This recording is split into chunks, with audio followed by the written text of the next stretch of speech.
Welcome back, disgruntled sports fans. Another week, another scripted top 10.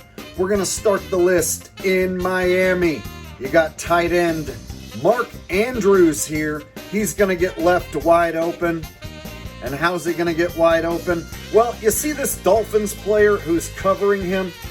Yeah, he's going to have his own teammate come run into him. But watch how scripted this is.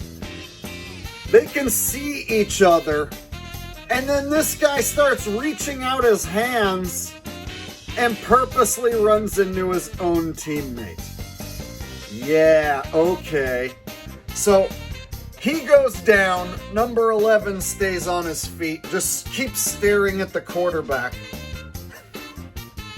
Meanwhile, Mark Andrews over here gets left wide open. But check it out, he runs in front of this other Dolphins defender who decides to abandon his man who he's covering and now stare at Mark Andrews, who catches the ball. Number 22 gonna run up. Now Mark Andrews just crossed the goal line right here, so this is a touchdown. The play is over. But watch number 22 after the play's already over. Takes a pretend swipe at the ball. Good job, bro. And that's how we're going to start the list, y'all. It's your scripted top 10. Let's do this.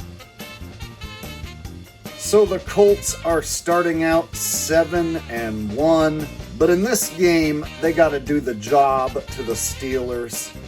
Daniel Jones is suddenly going to look like the crappy quarterback that he was with the Giants. Right? He's got time in the pocket. He's going to stare at his man. So, bro, yeah, there's a guy right there. You can see that there's a guy right there. Yeah, it looks like he's in front of your man. Oh, look, and then there's another guy. Yeah, that would be called double coverage right there. And you've been staring at that guy already, so you better not throw into double coverage where you've been staring for the entire play.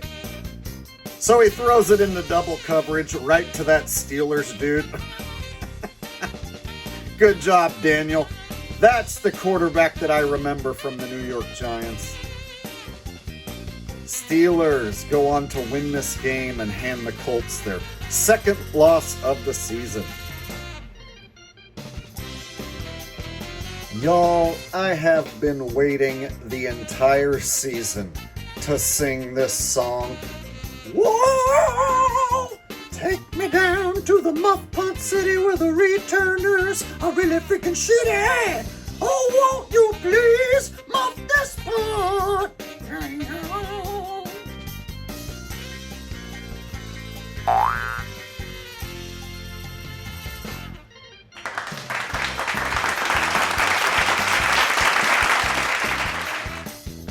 Alright, so here is a better look at the muffed punt. So you got two options. You call for a fair catch and you catch the punt. Or, if you're not going to field the punt, then you get the hell out of the way so it doesn't bounce and hit you. The one thing you don't do is let it bounce right next to you. Stick your chest out and let it bounce off your chest. And then pretend to fall down. Yeah, see, he could actually go after that ball and recover it. But he does the whole I'm gonna fall down now routine to make sure that the Steelers guy can go over there and snatch it up. So to the best of my knowledge, this is Doink number 17.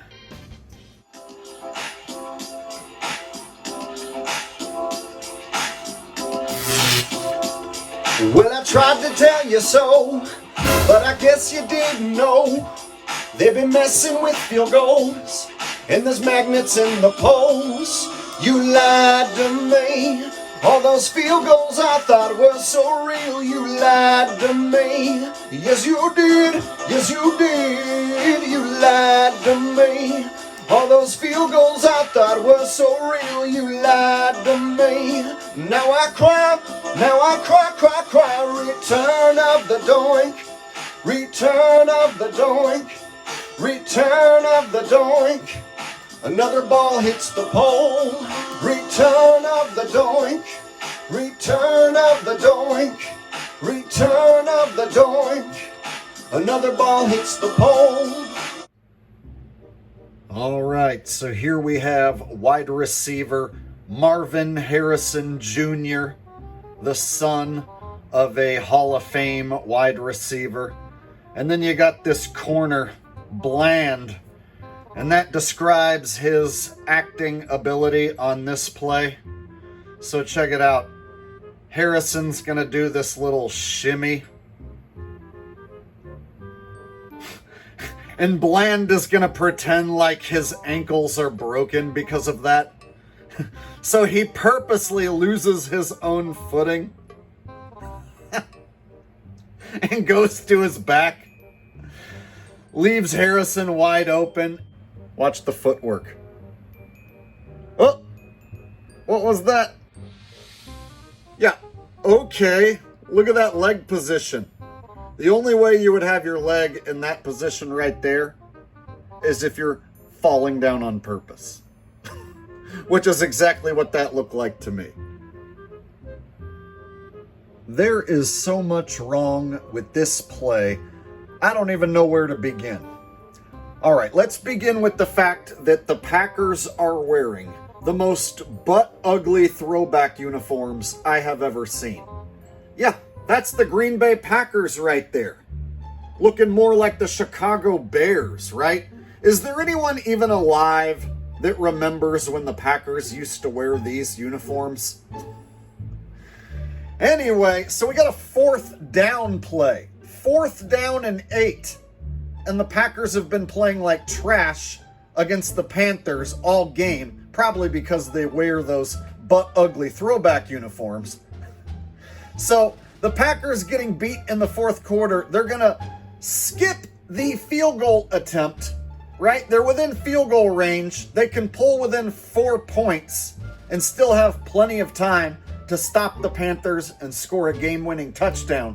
But instead, they're going to go for it on 4th and 8. That's a terrible call. It really is. Jordan Love going to scramble out of the pocket. Once you see a play taking this long to develop on 4th down, you pretty much know they're not trying to get the 4th down conversion. Going to keep running backwards. So he finally is in a position where he's going to let this ball go. And who's he going to throw it to? He's pointing at somebody. So he's obviously got a man in mind. So Love chucks this ball across the field right to this Panthers guy. And he has the easiest interception of his career, except he's been told to not intercept the ball. So he just drops the easy interception.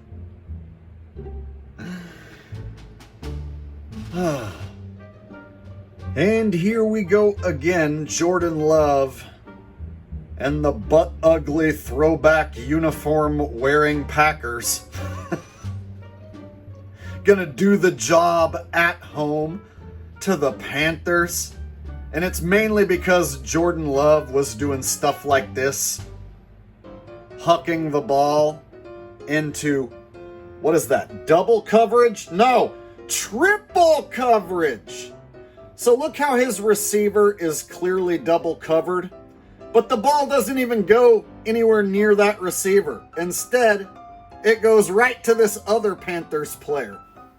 Clearly, his receiver had no shot at catching that ball. He was totally throwing it into triple coverage on purpose. Jordan Love takes the blame for this terrible loss at home to the Panthers. This play right here, man, is some extra phony rigoroni with a side of baloney. So we got a punt return here. Tennessee gonna make it look like they're a good team on this play. And it's because the Chargers Gonna lay down, not make a tackle attempt. Yeah, great job. Watch him take a pretend swipe at his feet. Woo. This dude gonna go for some of that sweet feet action. You tell me, is he trying to wrap up and actually bring the guy to the ground?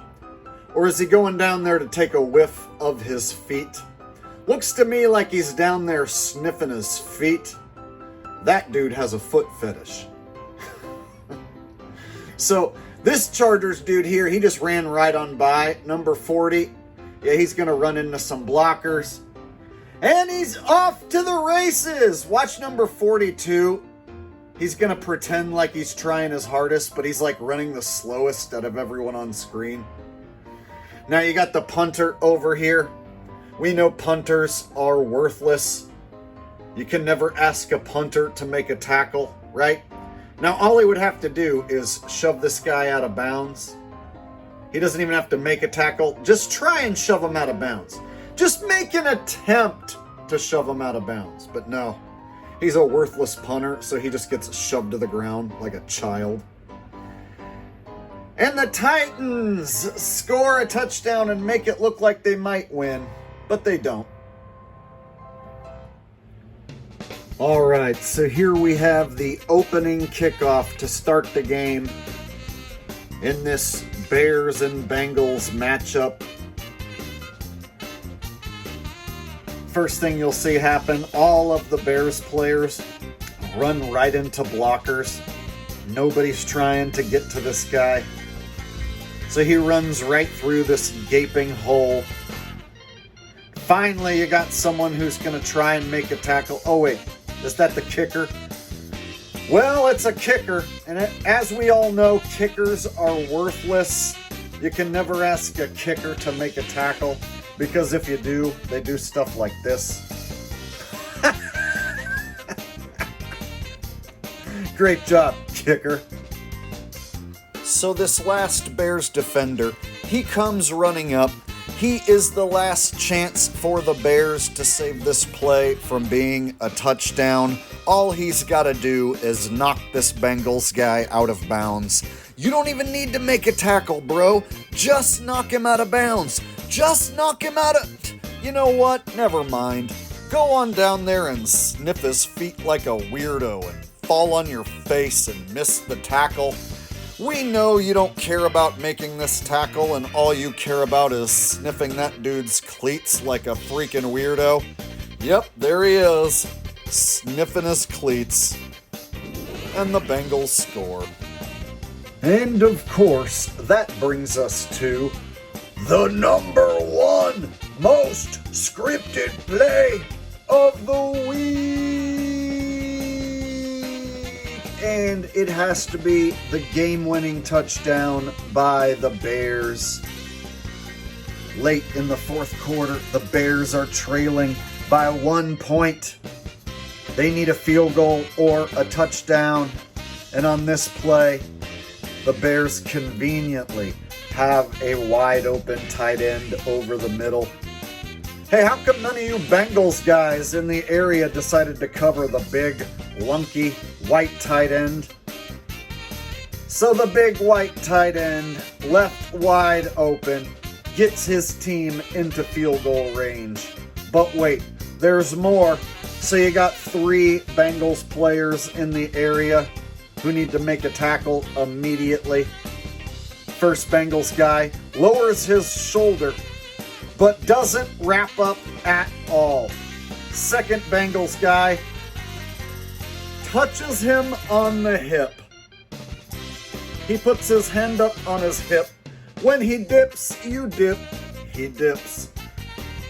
Look at number 28 down here. Just watching the whole thing go down. Not doing anything about it. He's just doing a little side trotting. Like, bro, you should be sprinting to make that tackle. Number 28 is going to pretend like the big white tight end is faster than he is. Just going to give up on the play. And the Bears take it in. And then once he's already in the end zone, that's when number 28 takes a swipe at his arm. But it's too late. The Bears take the lead with 17 seconds left to go in the game. So here it is from another angle. You'll see that the tight end is left wide open on purpose by number 28. He lets the tight end go right on by. He just continues staring at the quarterback. And then he decides to start running after him. Watches him catch the ball. Watches both of his teammates miss the tackle. Look at him. He's not trying to help at all. He's just staring at the tight end right now, doing a little side trotting. And then he purposely doesn't run his fastest to catch him. And then, of course, once he's already scored, then he reaches out and makes a pretend swipe at the ball. Number 28, I caught you. You are the star of this week's show. Congratulations. And that, my friends, is your number one most scripted play of the week. Make sure to hit the like button. Make sure you are subscribed. And I will see you in the next video. Peace.